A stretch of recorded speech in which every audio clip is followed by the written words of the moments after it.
Son profesor en Filosofía y Ciencias de la Educación, bachiller en Teología expedido por la Universidad Salesiana de Turín, licenciado en Teología, profesor consulto designado por el Consejo Superior de la Universidad de Buenos Aires, investigador del Instituto de Estudios de América Latina y del Caribe, estudios de posgrado, cursos del doctorado en Filosofía en la Sorbona, París, 1968, así que estuvo en el Mayo francés. 2 meses después del Mayo francés, y del 68 al 69, cuando acá se producía el Cordobazo también. Curso completo para la maestría en Ciencias Sociales en la Universidad Nacional Autónoma de México. Tengo que destacar que estuvo exiliado y perseguido por la dictadura cívico-militar, el cual estuvo exiliado en México. Es docente universitario y hace docencia de grado. Así que la temática de hoy, y después abierto a lo que quiera presentar el público, la Iglesia oficial y la Iglesia tercermundista, el compromiso social de la Iglesia. Rubén Lee, muchas gracias.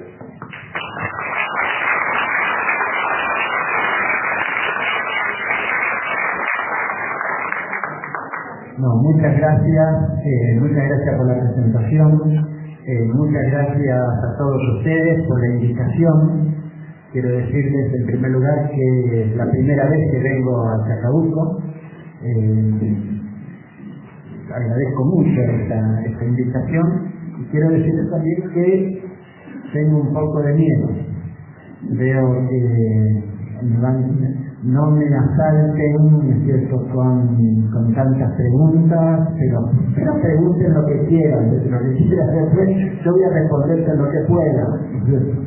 Bueno, vamos a tratar de pensar juntos una serie de temas.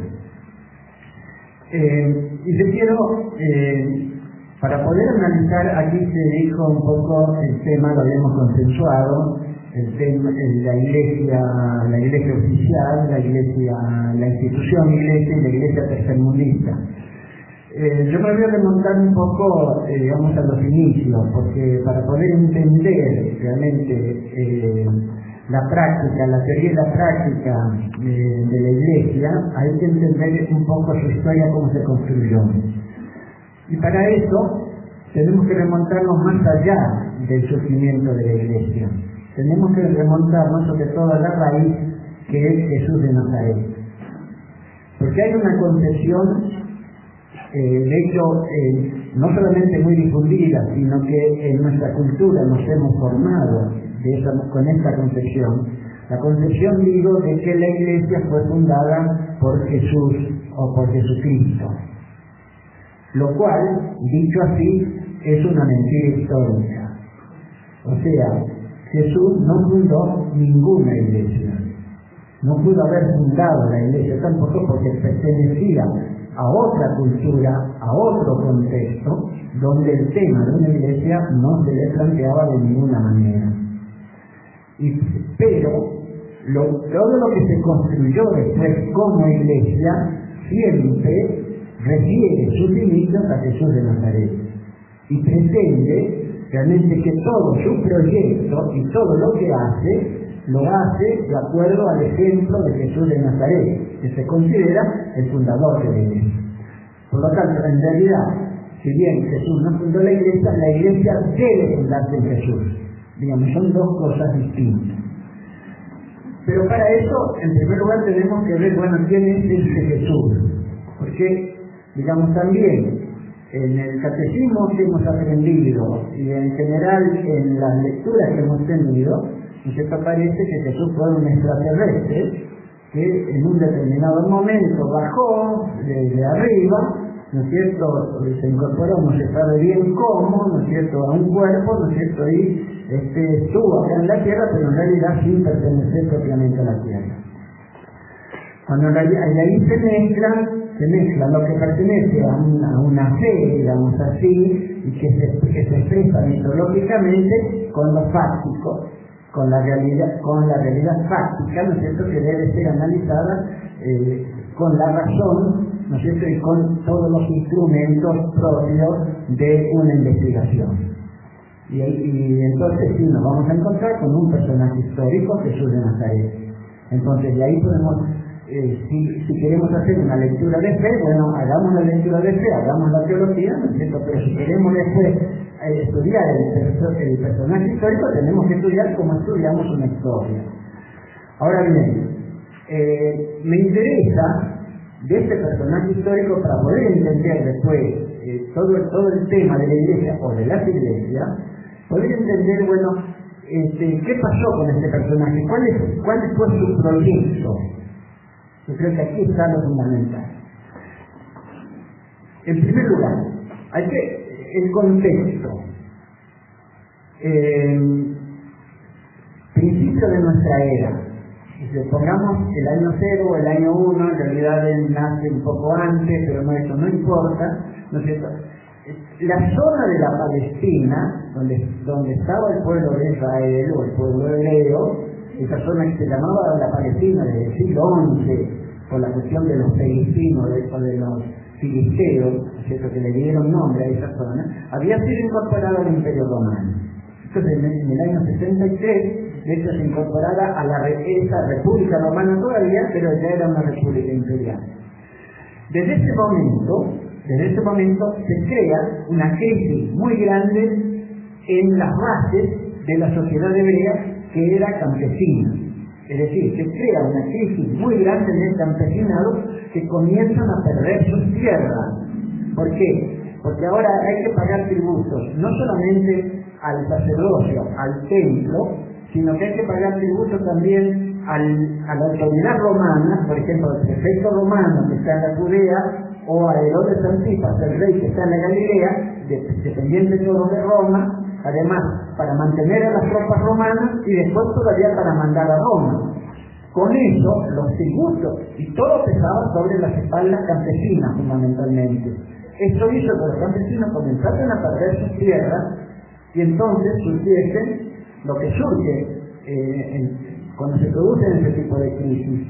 Entonces, o hay quienes se transforman en mendigos prácticamente, o otros se transforman en asaltantes, otros se organizan y van surgiendo entonces movimientos que en la historia del pueblo hebreo se denominan en general movimientos proféticos, que tienen que ver con movimientos los profetas que nosotros conocemos, el profeta Esías, sobre todo el profeta Oseas, el profeta Miqueas, el profeta Amós, en realidad eran líderes populares. Esos líderes populares eran líderes fundamentalmente de campesinado. Entonces, que luchaban en contra de la monarquía por un lado y del sacerdocio por el otro. Entonces, en la época de Jesús, entonces se organizan también estos movimientos proféticos también en contra del sacerdocio y del imperio. Es decir, del sacerdocio, que son los opresores inmediatos, hay que pagar el tributo hay que pagarlo el diezmo, no hay que pagarlo en el templo. Además hay que hacer los sacrificios, etc. Para eso por eso en el templo había un mercado también de sacerdotal, porque había que vender las víctimas, ¿no es cierto?, para ser sacrificadas. Y por el otro lado hay que pagar el tributo al templo. Entre esos movimientos que se organizan, movimientos proféticos con base fundamentalmente campesina, está el movimiento del Bautista, Juan el Bautista. Juan el Bautista prepara su movimiento en el desierto, porque tiene la concepción del movimiento austero, movimiento de militantes bien entrenados, dispuestos a sufrir el hambre, la sed, ¿no es cierto? Y por eso la preparación es en el desierto, con la idea, naturalmente, de entrar después en la tierra hebrea, ¿no es cierto?, y liberarlo del sacerdocio y del imperio. En ese movimiento se incorpora un campesino que era de Nazaret, que es Jesús. Se incorpora el movimiento del Bautista y ahí comienza a formarse como militante, ¿no es cierto?, Pero cuando Herodes Antipas, de hecho que regía la región en la que se formaban los militantes del movimiento de Bautista, que se llamaba la Perea, que era al sur, al sureste de la Palestina, a orillas del río Jordán, entre el río Jordán y el Mar Muerto. Entonces Herodes Antipas lo hace apresar, y después lo hace asesinar. Entonces en ese momento Jesús se separa y se va a la Galilea y comienza a formar su propio movimiento. El movimiento de Jesús tiene características completamente distintas del movimiento del Bautista, pero eso es la separación. El movimiento de Jesús no es un movimiento austero, no es un movimiento del ayuno, no es un movimiento de la mortificación, sino que es un movimiento fiestero, un movimiento de la fiesta. El símbolo fundamental es el banquete popular, es la comensalidad, es la cena, de hecho es el banquete, ¿no? Entonces, podríamos hablar de un movimiento popular, un movimiento peronista, ¿no? Sería más o menos la comparación que podríamos hacer. Entonces, este movimiento a su vez tiene un proyecto muy claro. El proyecto muy claro es la lucha en contra del sacerdocio y en contra del Imperio Romano, pero además la conformación, la construcción de una sociedad que se denomina Reino de Dios. Ahora, el Reino de Dios es un símbolo que expresa un tipo de sociedad en la cual la economía es solidaria, o sea, es comunista, es solidaria, donde se rechaza la jerarquía, se rechaza lo militar, está en contra del ejército, y se rechaza absolutamente la deuda. Es decir, tiene que desaparecer la deuda. ¿Por qué? Porque toda la tierra es un don de Dios y los dones se comparten. Por eso también la economía es una economía solidaria, una economía propiamente comunista, ¿no?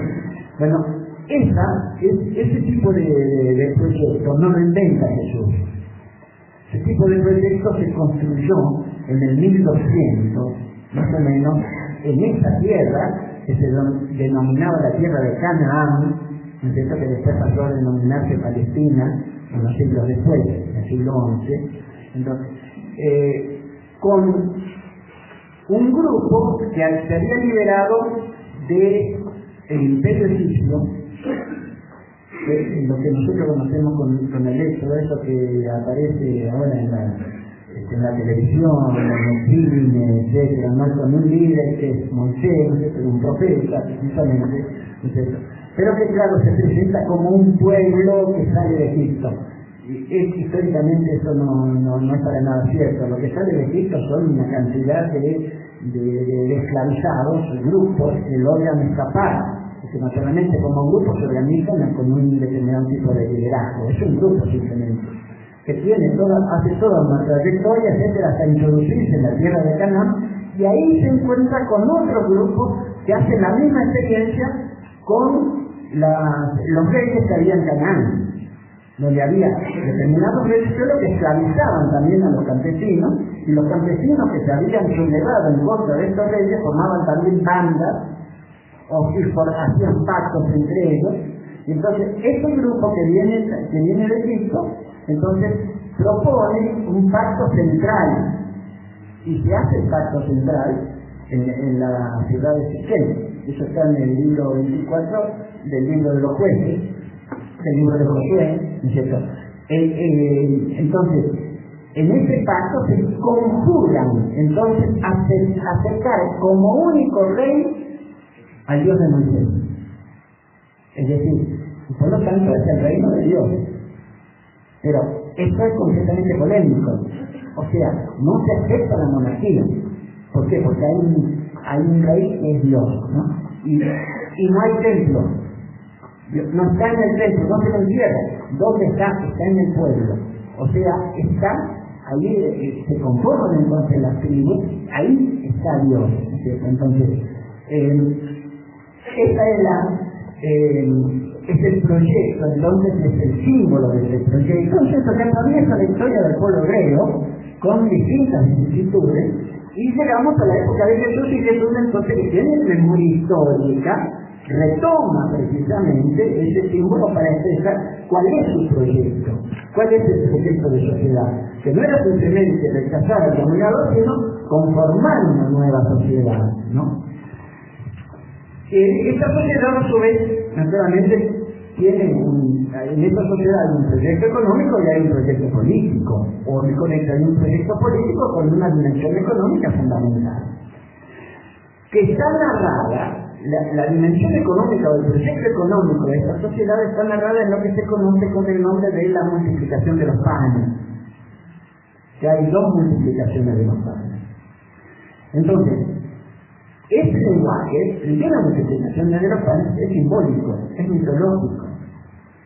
O sea, está expresando el tipo de economía, ¿no es cierto?, que Jesús propone en su proyecto de transformación de esta sociedad, o sea, en su proyecto revolucionario. En la narración aparece lo siguiente para poder entenderlo. Los militantes del movimiento de Jesús, que se llaman apóstoles o se llaman discípulos, depende también un poco ahí también de las distintas versiones, de las distintas culturas internas que ellos mismos tenían. Entonces, los discípulos le dicen a Jesús: la gente, el pueblo, tiene hambre. Entonces, dile que vayan a las aldeas y compren algo para comer. Y Jesús le dice: no, ¿cómo comprar? Denles ustedes de comer. Entonces, acá está la contraposición de 2 economías. Está la economía de la acumulación. El que acumuló puede comprar y puede comer. El que no acumuló no puede comprar, no puede comer.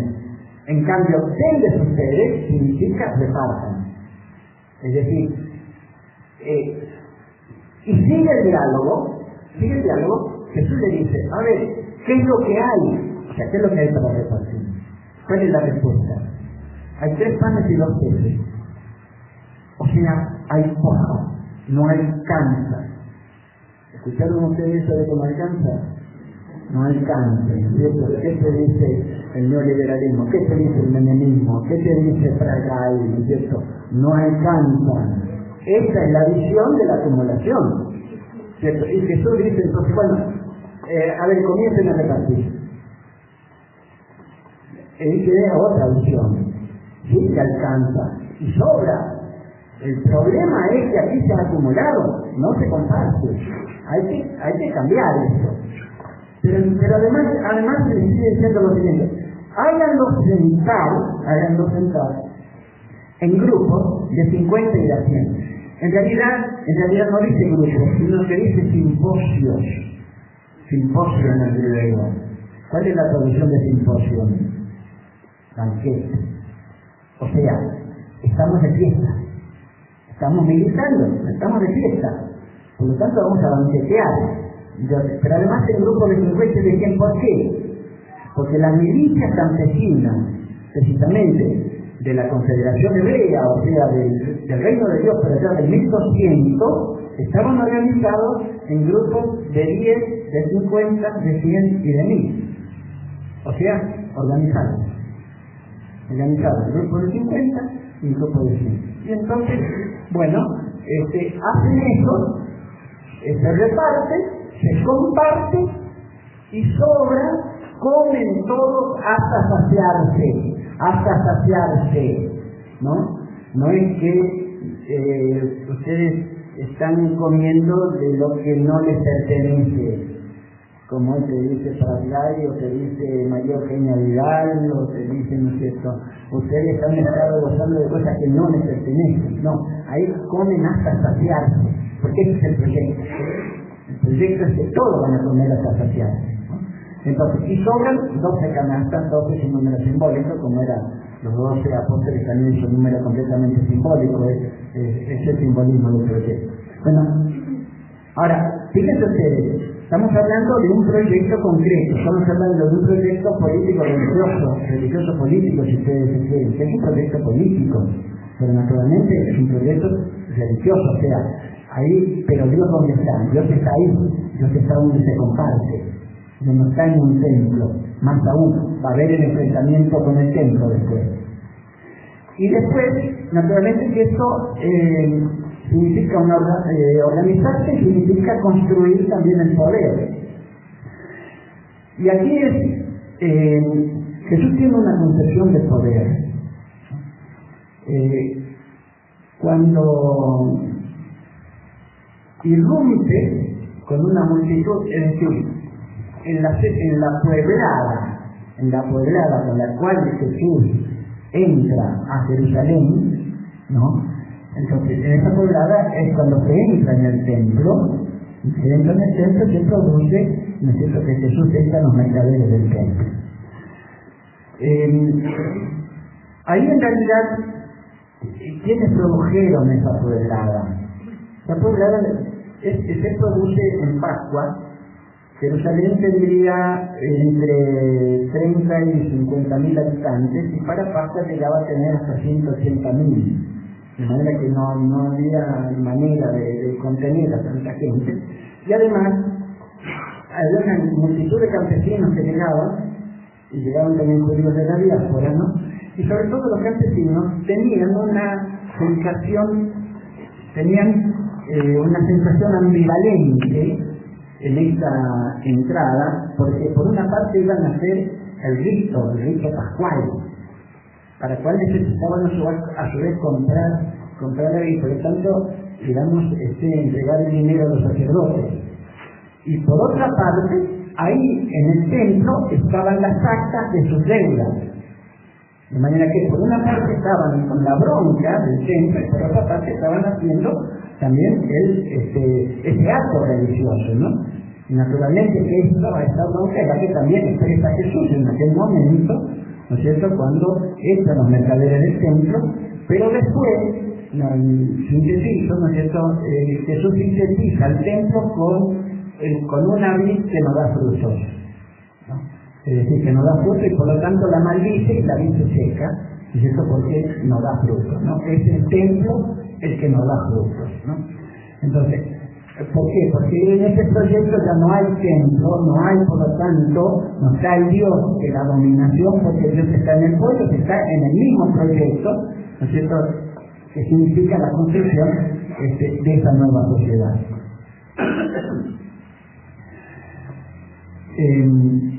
Termino acá lo de Jesús. Naturalmente que esto lo lleva al enfrentamiento con el sacerdocio y el enfrentamiento con el poder romano. Por eso que los sacerdotes, no es el pueblo hebreo, sino que los sacerdotes son los dirigentes del pueblo, ¿no es cierto?, en aquel momento, que son fundamentalmente los sacerdotes, y es el Imperio Romano el que finalmente logran apresarlo y finalmente lo asesinan. Pero Jesús es un asesinato político, ¿no? Pero aquí también tenemos que hacer la doble lectura. Una es la lectura teológica, ¿qué significa la muerte de Jesús? La puedo hacer desde la fe, desde la teología, y otra cosa es el análisis histórico que estoy haciendo de qué pasó con Jesús realmente. Es el imperio que lo asesina realmente. ¿Por qué? Porque el proyecto de Jesús realmente era un proyecto que estaba directamente en contra del imperio, y por lo tanto había cometido el delito de lesa majestad, que se condenaba fundamentalmente con la crucifixión. Para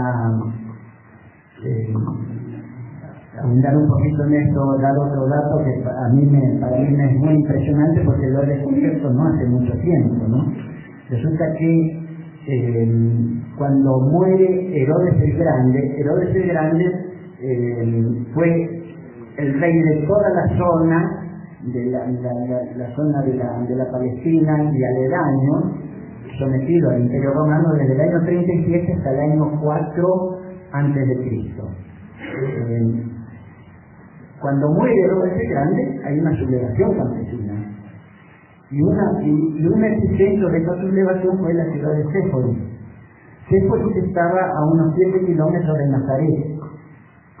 De manera que, piensen ustedes, cuando nace Jesús, su infancia, su adolescencia, la pasa precisamente ahí donde los romanos, ¿no es cierto?, han liquidado a Sépolis, liquidaron a los campesinos, los crucificaron, etcétera, de manera que toda su infancia pasó en este contexto, de manera que es explicable después, digamos, la conformación de su movimiento y su proyecto.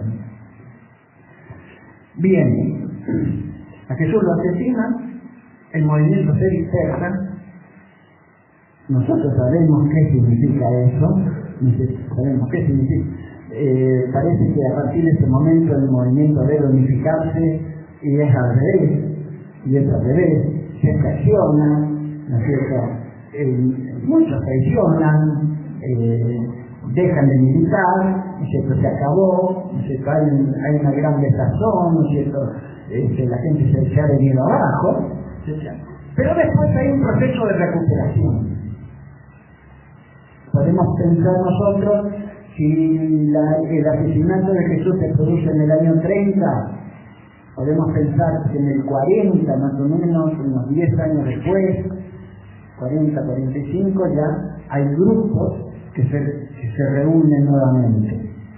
De los militantes que salieron de Jesús, nuevos militantes que se van incorporando en toda la región de la Palestina y del Asia Menor, de Grecia hasta de Roma, ¿no? Se van conformando nuevas agrupaciones, van recuperando el proyecto, ¿no es cierto? Y van formando asambleas,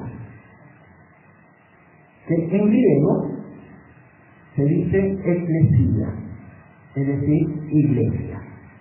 La asamblea de los ciudadanos griegos, ¿no es cierto?, de los ciudadanos libres, ciudadanos griegos, que decidían sobre la guerra, la paz, etcétera, era la eclesia, la iglesia, ¿no? Entonces también los cristianos se denominan la iglesia, se sienten convocados ahora por el Cristo. Jesús ahora es el Cristo, o sea, una cosa es Jesús, el personaje histórico, y otra cosa es la interpretación desde la fe. Jesús ahora es el Cristo, es decir, es el Mesías. Es una interpretación que se hace sobre...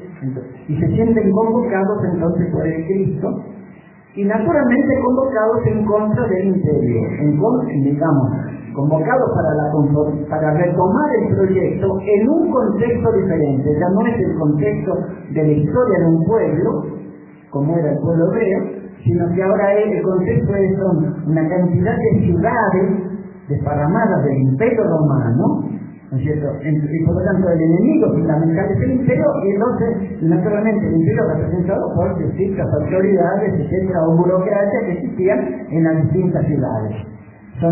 Entonces son asambleas que se van formando en estas ciudades y van construyendo una contrahegemonía en contra de la hegemonía del imperio imperial, es decir, van conformando una contracultura en contra de la, como lo había hecho Jesús de Nazaret, no lo había desarrollado eso. Jesús también había ido desarrollando una contracultura.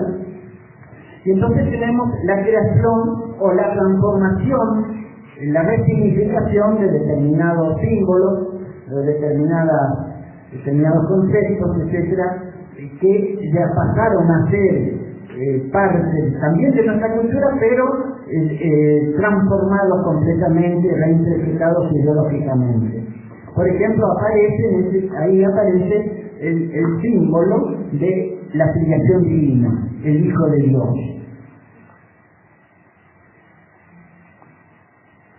Esta categoría, de hecho, Hijo de Dios, o filiación divina, es una categoría que perteneció a todas las monarquías orientales, pertenecía a la teología de las monarquías orientales, tanto las egipcias como las monarquías mesopotámicas, desde los sumerios, desde el 3000 a.C. más o menos, sumerios, acadios, babilonios, asirios, etc. El rey era el Hijo de Dios, estaba emparentado con la divinidad. Ahora, cuando se conforma el Imperio Romano Octavio, retoma la teología oriental, porque eso no pertenecía a la teología romana, y incorpora la categoría de filiación divina, la incorpora al imperio. Por lo tanto, el emperador pasa a ser el Hijo de Dios. Bueno, estas asambleas, que ahora van a comenzar a llamarse cristiana, asamblea cristiana, están en contra de esta dominación imperial y por lo tanto refuncionalizan, resignifican esta categoría de la filiación divina. Es decir, el Hijo de Dios no es el que tiene el poder, sino el Hijo de Dios es Jesús de Nazaret, es ese campesino.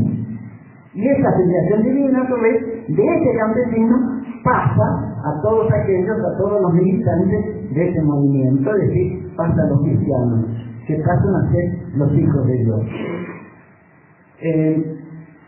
Esta categoría la explica muy bien San Pablo en la carta a los romanos, precisamente a la comunidad o a la asamblea romana, donde al inicio de la carta, Pablo dice que Jesús de Nazaret, del linaje de David, según la carne, proclamado Hijo de Dios. Entonces, Hijo de David, o sea, biológicamente, simbólicamente, Hijo de Dios. O sea, no es el emperador, sino que es Jesús de Nazaret. Es una categoría teológico-política, naturalmente de tremenda importancia.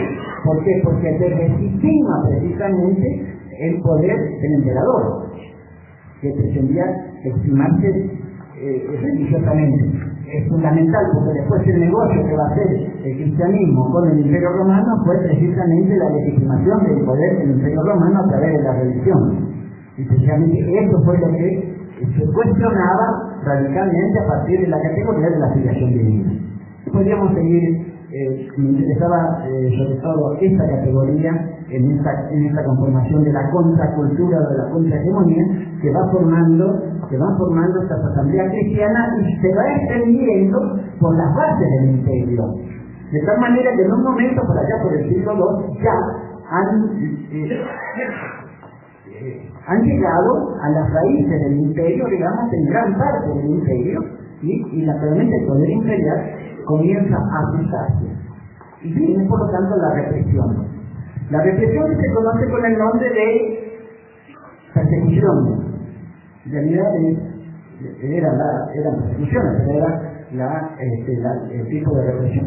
Como no les da resultado, entonces un emperador, un político de primer nivel como Constantino se da cuenta que tienen que cambiar la política, tienen que negociar.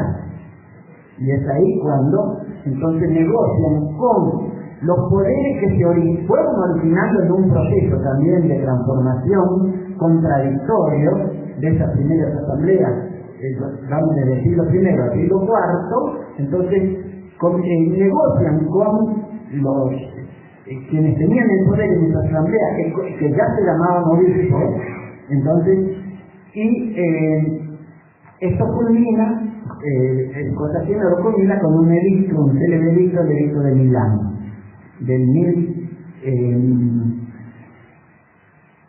1213. Perdón, ¿cómo estoy?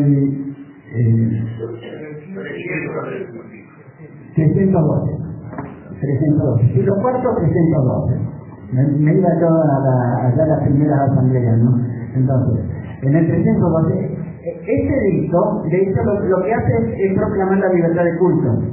Pero, no solamente eso, sino que Constantino comienza a traspasar los bienes de la religión romana al cristianismo.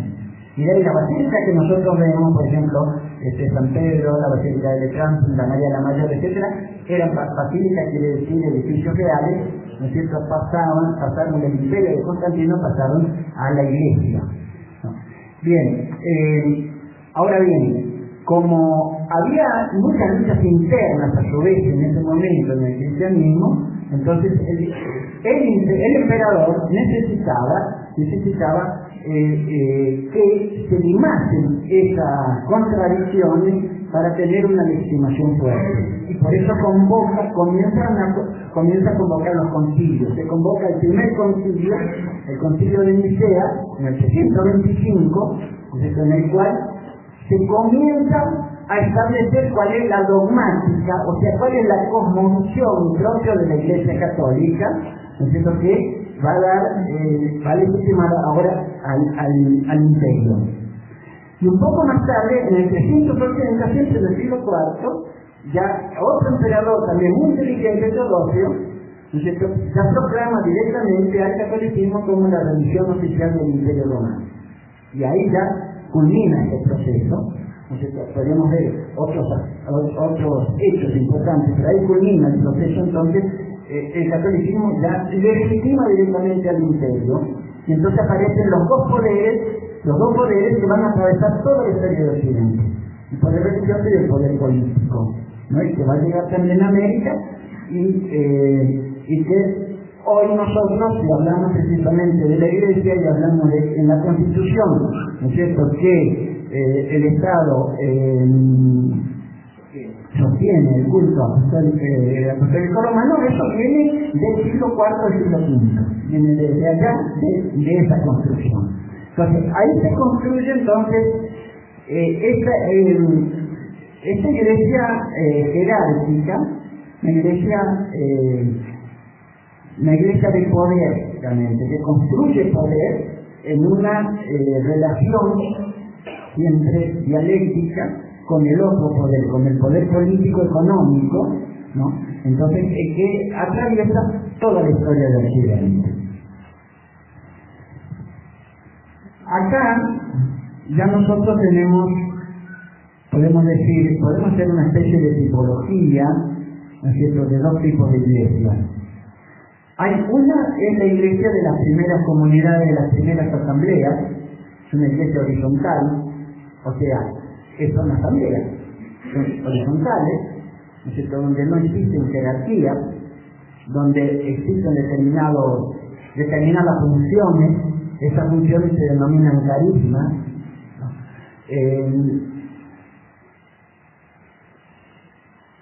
No existe sacerdocio. De hecho, retoman el proyecto de Jesús y por lo tanto quieren un socialismo, quieren un comunismo.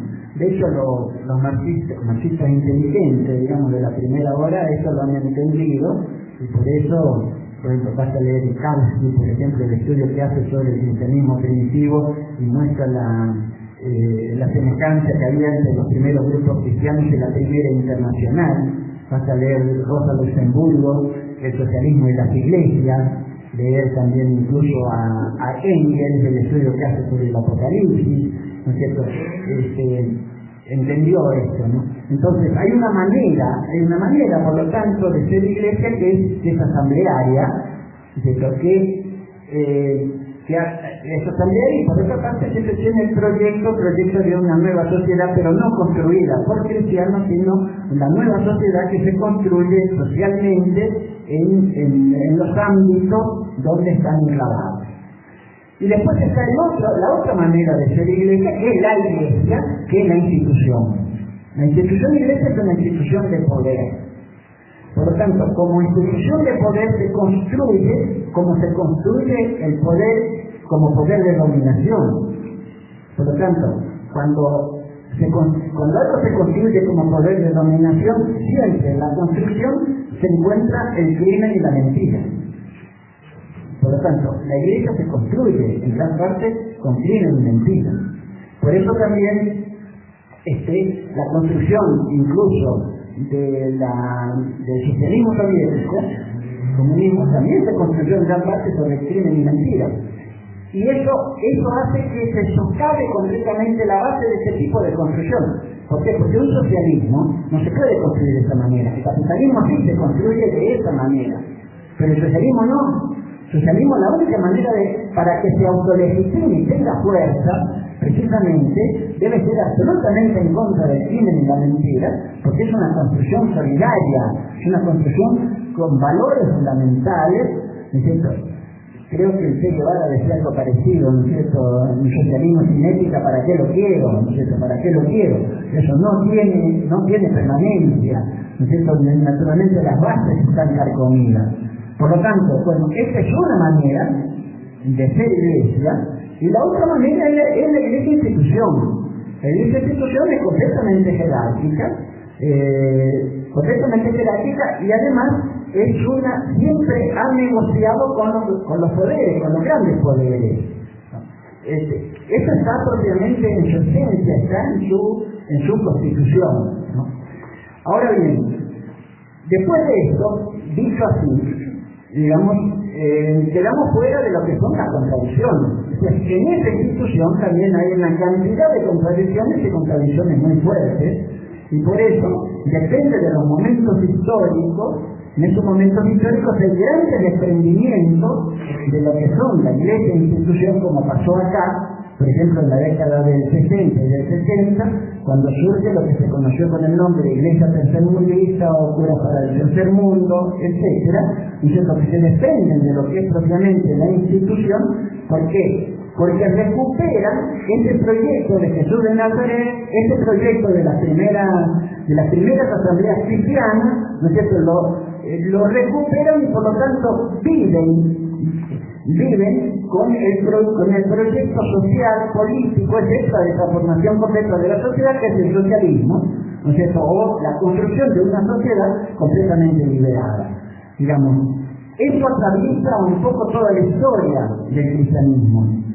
Y en nosotros hay un momento fundamental de estas transformaciones que se produce con lo que se denomina en general el Concilio Vaticano II. El Concilio Vaticano II se produce a partir de una gran crisis que tiene la Iglesia por la construcción que había venido realizando. Porque toda la Edad Media, digamos, en gran parte es una construcción de la Iglesia. La Edad Media es la época de la cristiandad. La cristiandad es la época de la sociedad cristiana. En la sociedad cristiana, digamos, el poder de la Iglesia es fundamental. Ahora bien, en el siglo XVI se quiebra la cristiandad, se quiebra el medioevo. Aparece acá la acumulación originaria de Karl Marx, etcétera, ¿no es cierto? Aparece el capitalismo, ¿no? Entonces, y aparecen a su vez movimientos laicos, la Revolución Francesa, con los derechos humanos, los derechos del hombre y del ciudadano, etcétera, naturalmente, por lo tanto, derechos de expresión, derechos de religión, derechos de asumir cada cual según su fe, ¿no es cierto? Asumir la propia religión, etcétera. La Iglesia se siente completamente atacada ahora. Claro, porque lo que había construido era lo que se rajaba completamente y se cierra sobre sí misma. Y se crea como una gran fortaleza que termina de cerrarse con el Concilio de Trento del siglo XVI, donde se elabora finalmente se afina toda la dogmática, todo el derecho, todas las leyes, el derecho canónico, la cantidad de sacramentos, etcétera. Faltaba una vuelta de tuerca que se da en 1871 con el Concilio Vaticano I, que se declara la infalibilidad papal. Con una cabeza infalible y una estructuración completamente cerrada y una fortaleza naturalmente que se pensó inexpugnable. Ya esta iglesia no podía cambiar más. Pero la historia siguió. ¿No es cierto? Y ya en el siglo XX, ya en 1959, ya en el interior de la Iglesia del cristianismo repercutían enormemente los movimientos de esa época. Recordemos Vietnam, recordemos Argelia, recordemos las independencias de los países africanos, movimientos populares, etcétera, ¿no es cierto? Y a su vez también los derechos, digamos así, de las clases medias Entonces la Iglesia siente que tiene que comenzar a dar respuesta y para eso tiene que abrirse. Y ahí viene lo de Juan 23, ¿no es cierto? Y la convocación que hace el Concilio Vaticano II. Se convoca nuevamente el concilio, y la Iglesia pensaba que no se iban a convocar más concilios, pero el Vaticano pensó, la burocracia vaticana pensó que se convocaba el concilio, pero que lo tenía completamente cerrado porque habían preparado todo lo que había que discutir y cómo había que hacerlo. Pero resulta que llegan obispos ahora con teólogos que planteaban precisamente críticas muy fuertes que le echaron abajo ese andamiaje. Tuvieron que volver nuevamente a su diócesis y después, entonces, sí, dar curso realmente al Concilio Vaticano, cuya importancia fundamental es abrir a la Iglesia en gran parte a la cantidad de corrientes internas que tenía y a la cantidad de problemas nuevos a los que tenían que enfrentar. Y se produce ahí una definición de Iglesia inesperada que recupera en parte lo que había sido, lo que habían sido las primeras asambleas cristianas. En el documento sobre la Iglesia se define a la Iglesia como pueblo de Dios. Aquí lo importante es pueblo. O sea, la Iglesia hasta ahora se había definido como jerarquía, ahora se define como pueblo. Algunos teólogos tenían conciencia de lo que hacían, yo creo que muchos obispos no tenían conciencia de lo que significaba eso. ¿Por qué? Porque si la Iglesia se define como pueblo, se abre a la democracia, se abre al diálogo, y por lo tanto se cuestiona un principio fundamental de la construcción de la Iglesia jerárquica, que es la obediencia. La obediencia como valor fundamental queda cuestionado, ¿no es cierto?, por esta definición de la Iglesia como pueblo. Esto a su vez cuestiona toda la teología, porque la teología, que es la manera como la Iglesia se ve a sí misma y como la Iglesia a su vez se proyecta al mundo y da su mensaje, toda la teoría de ese mensaje es propiamente la teología. Toda la teología se construía desde arriba hacia abajo, grandes principios, grandes dogmas, ¿no es cierto?, que se trataba de bajarlos, ¿no es cierto?, bajarlos al pueblo. Pero si la Iglesia está definida como pueblo, esta teología no corre más. Ahora hay que construirla desde abajo hacia arriba. Por eso, en Pablo VI, que lo sustituye a Juan 23, dice precisamente, cuando se convoca a la Asamblea Episcopal Latinoamericana en Medellín en 1968, que para conocer a Dios hay que conocer al pueblo, o hay que conocer al hombre, ¿no? Para conocer a Dios hay que conocer al hombre. O sea, a ver, ya no una teología que viene de arriba, sino una teología que sube de abajo hacia arriba. ¿Por qué? Porque Dios no está arriba, Dios está en el ser humano, Dios está en el hombre. Por lo tanto, primero hay que conocer al hombre, por lo tanto, conocer primero a la sociedad, y a partir de ahí, sí construir entonces la teología o dar un mensaje. Naturalmente que esto no podía durar, duró 2 décadas, ¿cierto?, con la muerte de Pablo VI, ¿cierto?, por un error del Espíritu Santo, lo eligen a que fue Juan Pablo I, pero inmediatamente los cardenales se trataron de corregir al Espíritu Santo, ¿no es cierto?, y sacarlo a Juan Pablo I, lo eliminaron, hicieron una nueva elección y ahora sí el Espíritu Santo eligió a Wojtyła, el polaco, que se encargó de destruir todo lo que se hizo en el Concilio Vaticano II. Es más o menos como lo que hace Macri con todo lo que se construyó, ¿no es cierto?, en la década que me gusta.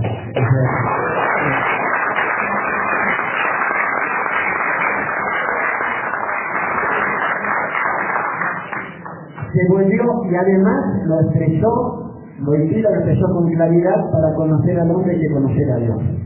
Volvió la teología nuevamente de arriba hacia abajo. Entonces, aquí nos encontramos, por lo tanto, en Argentina. Todo esto naturalmente ha tenido, todo este proceso que he tratado más o menos de sintetizar, ha tenido grandes repercusiones, ha tenido siempre muchísima importancia, ha influido políticamente, culturalmente, religiosamente, económicamente, etcétera, en nuestro quehacer como pueblo.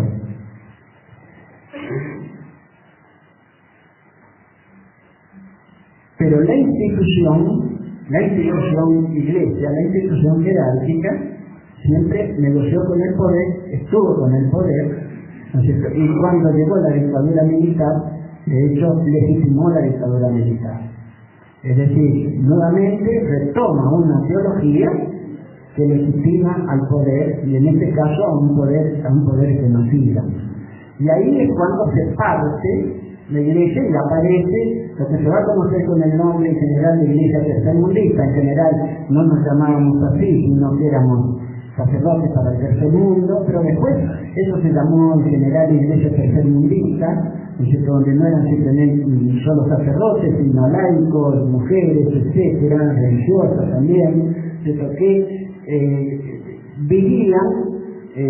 vivíamos, digamos, la fe de otra manera completamente comprometida con lo político, con el proceso popular.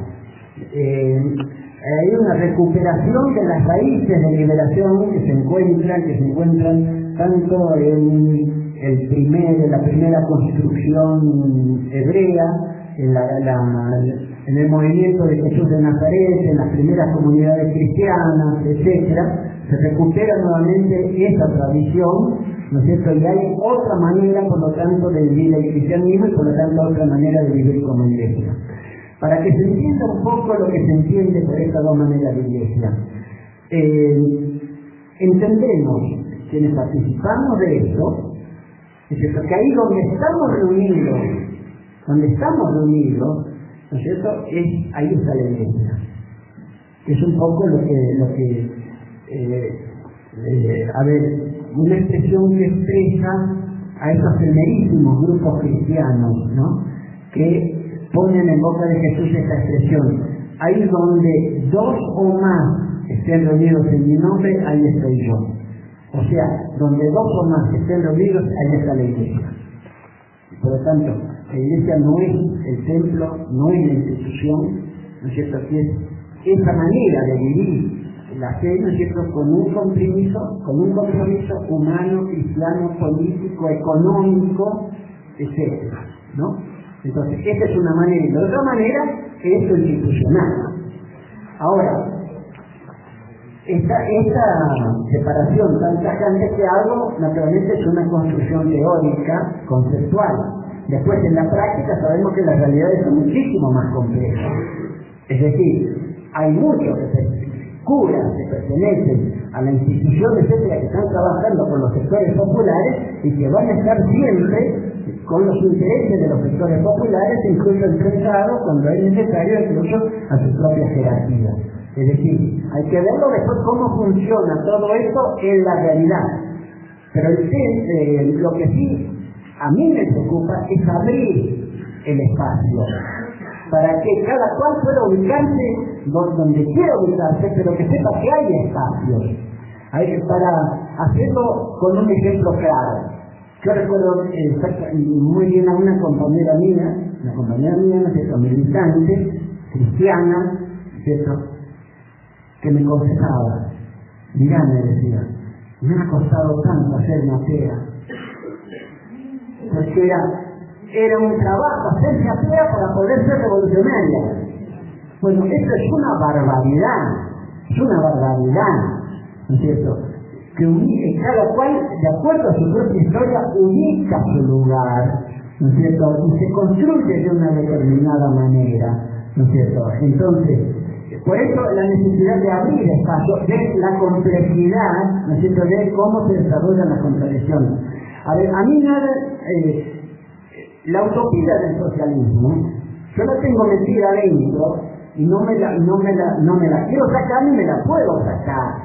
Ahora, el problema es el camino, ¿qué es lo que puedo hacer hoy para realizar esa utopía, para realizar ese proyecto en último término, ¿no es cierto? Y en el camino, por eso, ver las contradicciones que tengo que atravesar, para llegar hasta ahí, ¿no? Eso es fundamental, porque muchos se quedan en el camino simplemente, ¿por qué? Porque establecen la meta, o sea, la utopía como si fuese la realidad hoy, y esa realidad no es hoy. Entonces hoy tengo que ver cuál es el caso. Es decir, a ver, para hacerlo más simple, distinguir lo que es la táctica y la estrategia. En último término la estrategia, en último término, digamos, es el socialismo, pongamos así. Ahora la táctica, a ver,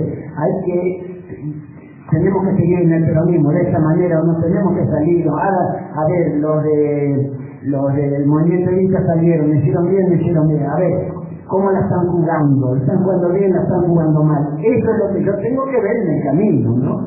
Entonces, y eso no va yo tengo determinados valores fundamentales que rigen mi vida, ¿no es cierto? Pero esos valores fundamentales tengo que ver cómo los estoy jugando en cada momento, y que me puedo equivocar, y muchas veces me equivoco, tengo que corregirlo, ¿no es cierto? Pero es muy importante poder tener instrumentos como para poder repensar eso, poderlo corregir, poder retomar el camino, etcétera, ¿no? Y esto es más importante, sobre todo en esta etapa nuestra, que es una etapa muy difícil. Ha vuelto la oscuridad a nuestro país, realmente ha vuelto una regresión realmente muy fuerte, muy terrible, que nosotros tenemos que ver cómo nos rearmamos, ¿no es cierto? Y algo fundamental, que insisto siempre en esta charla, este es uno de los momentos en los que no hay que aislarse, en que hay que encontrarse. Tenemos que encontrarnos, tenemos que debatir, tenemos que pensar juntos, tenemos también que apoyarnos juntos, tenemos que contenernos juntos. Es un momento fundamental, ¿no es cierto? Es un momento en que nos podemos venir abajo, entonces y eso tenemos que evitarlo completamente. Sabemos que hemos sufrido una derrota, no debemos ocultarlo, pero no sentirnos derrotados, no estamos derrotados. No nos sentimos derrotados, sentimos que somos vivos, que estamos luchando, que estamos peleando en condiciones realmente muy adversas, ¿no es cierto? Pero son esas las condiciones en las que nosotros nos encontramos, y como escuché, ¿no es cierto?, no tenemos que perder la alegría. Tenemos que tener en cuenta que nuestro movimiento es fiestero, como era el de Jesús, es fiestero, ¿no es cierto? Termino con esto que me parece muy interesante, porque había discusiones entre los militantes del movimiento de Bautista y del movimiento de Jesús. Le decían los del Bautista a Jesús, le decían, ¿cómo es posible que tus compañeros, o sea, tus discípulos no ayunan? Y Jesús le dice, no, ¿cómo van a ayunar si el novio está presente? Si el novio está presente, estamos de fiesta. Y el novio está presente, en realidad el pretexto está presente, Jesús está presente, que el proyecto está presente, por lo tanto no estamos ayunando, estamos de fiesta. Ya van a venir, nos van a hacer ayunar. Claro, dice, pero no porque militamos en el movimiento, al contrario, militar en el movimiento es la máxima alegría, es sentirnos mejor, es sentirnos que estamos pagando.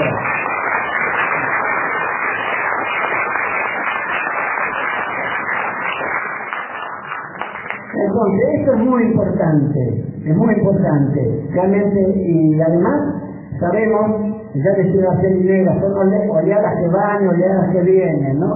Una oleada fea ha venido, va a venir la otra oleada, pero para eso nosotros tenemos que prepararla, tenemos que trabajarla, tenemos que crearla, tenemos que militarla, ¿no? Yo creo que eso es lo que me parece lo que tenemos que hacer. Bueno, compañeros y compañeras, la verdad, muchísimas gracias.